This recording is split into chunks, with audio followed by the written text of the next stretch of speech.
Prime Minister Hamdouk, thank you so much for being here with us on DW News. You've taken over Sudan at a historical moment. The country is facing many challenges. Did you have any doubts about wanting to take this role? Not doubts about. It's not really a personal wish. This is a wish that is responding to a call of duty. So I did not have a single doubt in responding to that, knowing so well it is full of challenges, it is dynamic, it is non-linear. You get it right today, you have problems and hurdles tomorrow. Taking this job was a response to the call of the nation. My people who have managed to give the world one of the probably very rare moments of change, particularly in our history, something that we equated to great moments in nation's history, equal to the fall of the Berlin Wall, years or centuries back, probably the French Revolution. That momentous change created the environment for me and many others to help building a new nation. It's a dawn. I was in Sudan back in April at the sit-in in front of the military headquarters, and I saw many young people. They were full of expectation and hope from the government that eventually became your government. Do you feel like your government is living up to their expectations? This is what makes us tick. The hope, the expectations about us, about the change, about the government by our people. We never promise that we are going to do this on our own. It's a shared responsibility.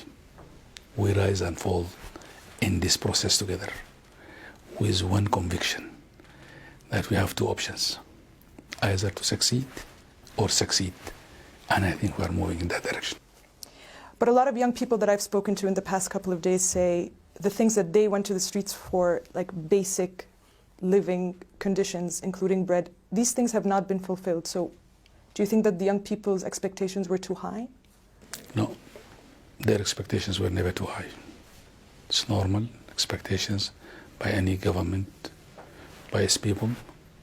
But also I'm sure they understand, they appreciate. We inherited a daunting challenge, a legacy of 30 years. You cannot undo it overnight. But I think equipped with that conviction and determination, with our people working together, we had no doubts that we will be able to address this and overcome these challenges. What do you tell to young people who perhaps are feeling impatient with the delivery of actual results to their lives? One thing, let us work together to address these issues. Expectations is one thing, but let us address these expectations together. Our interests are aligned. We don't have different interests from theirs. Expectations the same. So let us join forces in addressing all these challenges together. Sudan is being run now under unique cooperation between civilians and military. How is the cooperation between these two sides? Because it hasn't always been smooth, has it? Yes. This is also another feature of the uniqueness of this Sudanese experiment.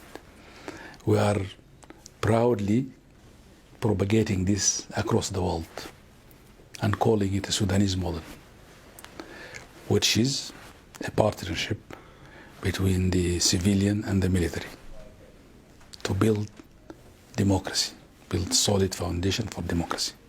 This partnership is working. It is not free from challenges. There are so many challenges, but I think there is a determination on both sides to make it work. And we are doing that precisely. If you look at the region around us, the failures in many places, because I think they were not able to establish an accord that would allow such partnership to move the country forward.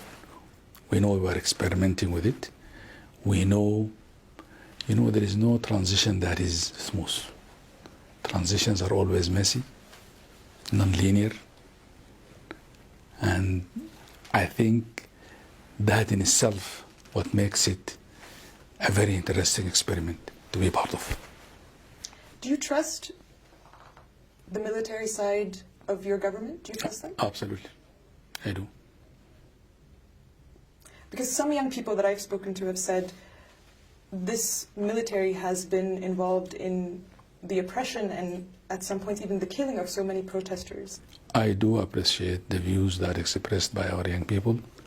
Remember, these are young people who were subjected to all kind of oppression. You lived through that and you know it in the streets and all this for years, for decades.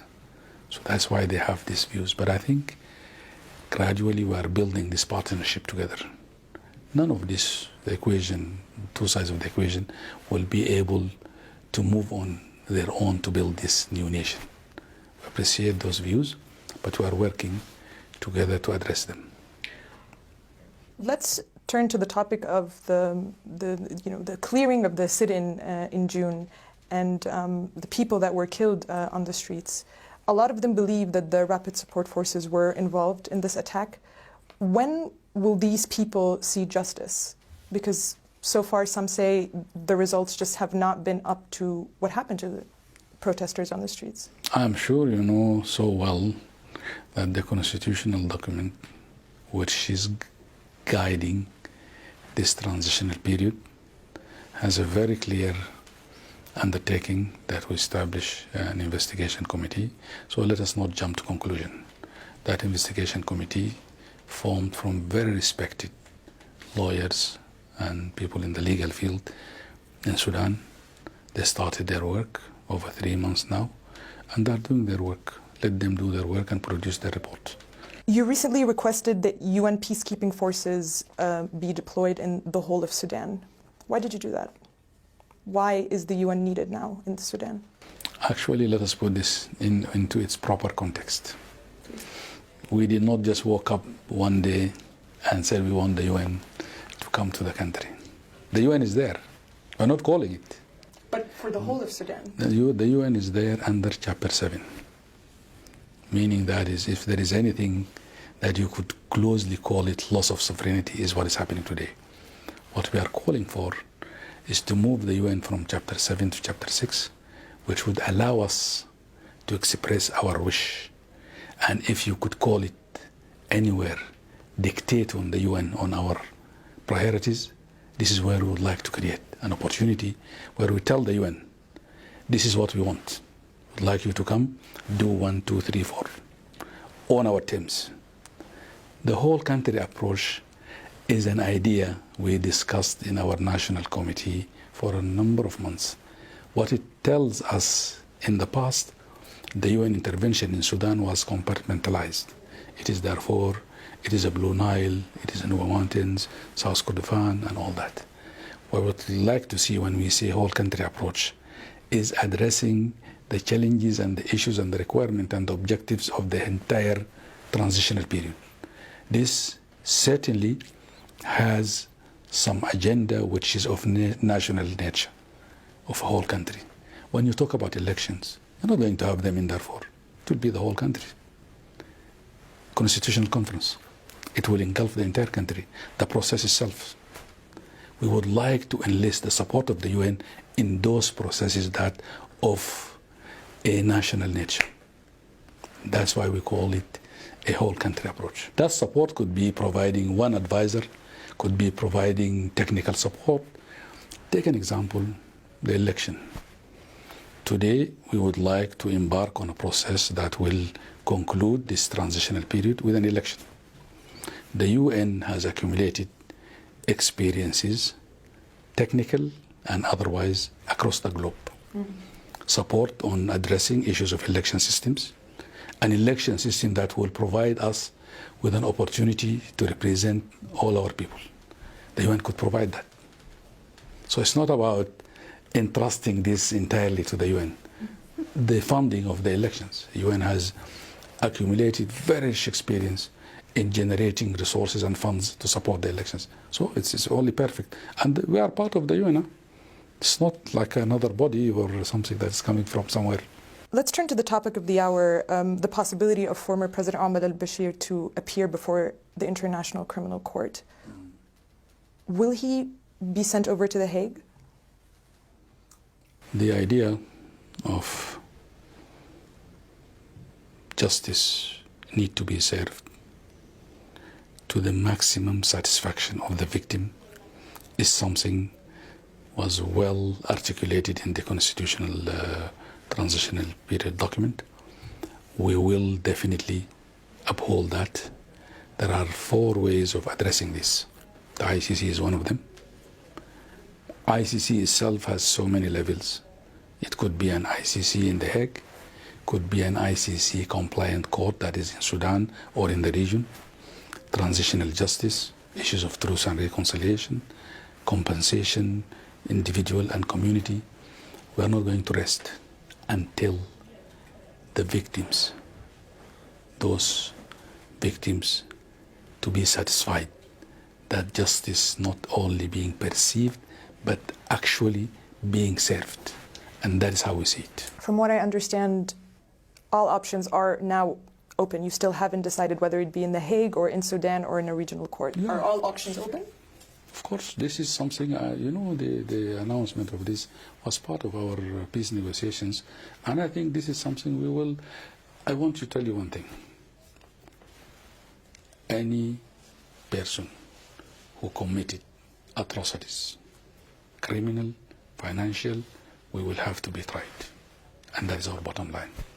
We are working on rebuilding our judiciary system and all that. And we hope to have a credible, independent judicial system, Sudanese. Let's talk about Germany and your visit to Germany. The past couple of days have been quite historic in Sudan-Germany relations. Concretely, how can Germany help Sudan in this case? The meeting with the Chancellor, Her Excellency Angela Merkel, yesterday provided an opportunity for us to reflect, discuss in depth our interest, our mutual interest for that matter, and we agreed on concrete areas that Germany will work with us in supporting us, whether it is the economy, the energy sector, vocational training, mining, agriculture, and so many others. And we're very delighted.